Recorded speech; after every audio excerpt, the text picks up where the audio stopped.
ഇത് ശരിക്കും ഒരു സംഭവം തന്നെയാണ്. ശരിക്കും നമ്മൾ കുറെ ഷോർട്ട് ഫിലിംസും കാര്യങ്ങളൊക്കെ കാണുമ്പോൾ നമ്മൾ പലപ്പോഴും ആലോചിക്കാറുണ്ട്. ഈ ചെറിയ ഷോർട്ട് ഫിലിമൊക്കെ ഒന്നൊരു സിനിമ ആയിരുന്നെങ്കിൽ കൊള്ളായിരുന്നു. അല്ലെങ്കിൽ ഒരു സിനിമയായിട്ട് ബിഗ് സ്ക്രീനിൽ കാണാൻ പറ്റിയിരുന്നെങ്കിൽ കൊള്ളായിരുന്നു. എന്തുകൊണ്ട് അവരങ്ങനെ എടുക്കുന്നില്ല? എന്നൊക്കെ നമ്മൾ ഒരുപാട് ചിന്തിക്കാറുണ്ട്. പല ഷോർട്ട് ഫിലിംസും കാര്യങ്ങളും കാണുമ്പോഴെല്ലാം നമ്മൾ ചിന്തിക്കാറുണ്ട്. ആ ചിന്ത ഇനി വേണ്ട. ഒരു ചെറിയ ഷോർട്ട് ഫിലിമിലെ ഒരു ചെറിയ കണ്ടന്റ് അതിന് അത്രയും ഗംഭീരമായിട്ടുള്ള ഒരു ബിഗ് സ്കെയിൽ മൂവി ആയിട്ട് എടുത്തെങ്കിൽ ആ ഡയറക്ടറിനെ സമ്മതിച്ചു കൊടുത്തേ പറ്റുള്ളൂ. ഞാൻ പറയാൻ പോകുന്നത് സംഭവം അധ്യായം 1 എന്ന മൂവി കണ്ടിരിക്കുകയാണ്. ഒരു ഗംഭീര പടം. Well crafted script. ഒരു അടിപൊളി സംഭവമാണ്. കാരണം വെച്ച് കഴിഞ്ഞാൽ അതൊരു ഷോർട്ട് ഫിലിം ഞാൻ ഇറങ്ങിയ സമയത്ത് ഞാൻ കണ്ടതാണ്. അത്രയും ഗംഭീരമായിട്ടുള്ള ഷോർട്ട് ഫിലിം. നമ്മൾ വലിയ 4Kയിലൊക്കെ ഇരുന്ന് കാണാൻ പറ്റിയ അത്രയും ഗംഭീരമായിട്ടുള്ള ഒരു കിടിലം വർക്കാണ് ആ ചെയ്തിട്ടുണ്ടായിരുന്നത്. അപ്പൊ അതിനെ ഒരു സിനിമയായിട്ട് കാണാൻ പറ്റുമെന്ന് സത്യം പറഞ്ഞാൽ ആലോചിച്ചിട്ടുണ്ടായിരുന്നു. ഈ സിനിമയായിട്ട് ഇറക്കേണ്ട ഒരു കണ്ടന്റ് അല്ലേ എന്ന് ഞാൻ ആദ്യമേ ചുമ്മാ ചിന്തിച്ചിട്ടുണ്ടായിരുന്നു. പക്ഷെ അവരതിനെ സിനിമയാക്കി ഇറക്കി. ആദ്യമേ ആ ടീമിന് ഒരു വലിയ കയ്യടി.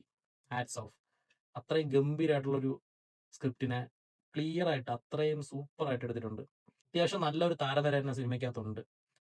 നമ്മുടെ ആസിഫ് അലിയുടെ അനിയനായിട്ടുള്ള അഷ്കർ അലി, പിന്നെ വിനീത് കുമാർ ഉണ്ട്, സിദ്ധാർത്ഥ് ഭരതൻ, പിന്നെ സെന്തിൽ കൃഷ്ണ, അങ്ങനെ കുറച്ച് നല്ല കാസ്റ്റിംഗ് കാര്യങ്ങൾ സിനിമയ്ക്കകത്തുണ്ട്. പടം ഗംഭീരമായിട്ടുള്ള പടമാണ്. കാരണം വെച്ച് കഴിഞ്ഞാൽ അത്രയും സൂപ്പറായിട്ട് അവരത്രയും കിടിലമായിട്ട് അവരതിനെ ക്രാഫ്റ്റ് ചെയ്ത് വെച്ചിട്ടുണ്ട് എന്നുള്ളതാണ് സത്യം. നല്ലൊരു കണ്ടന്റ് ആണ് ആ സിനിമയ്ക്കകത്ത് എടുത്തിരിക്കുന്ന ആ ഒരു കൺസെപ്റ്റ് അടിപൊളി കൺസെപ്റ്റ് ആണ്. കാരണം നമ്മൾ ഒരു വാവ് ഫാക്ടർ തരുന്ന ഒരു കൺസെപ്റ്റ് ആണ് അവർ ചെയ്തിട്ടുണ്ടായിരുന്നത്.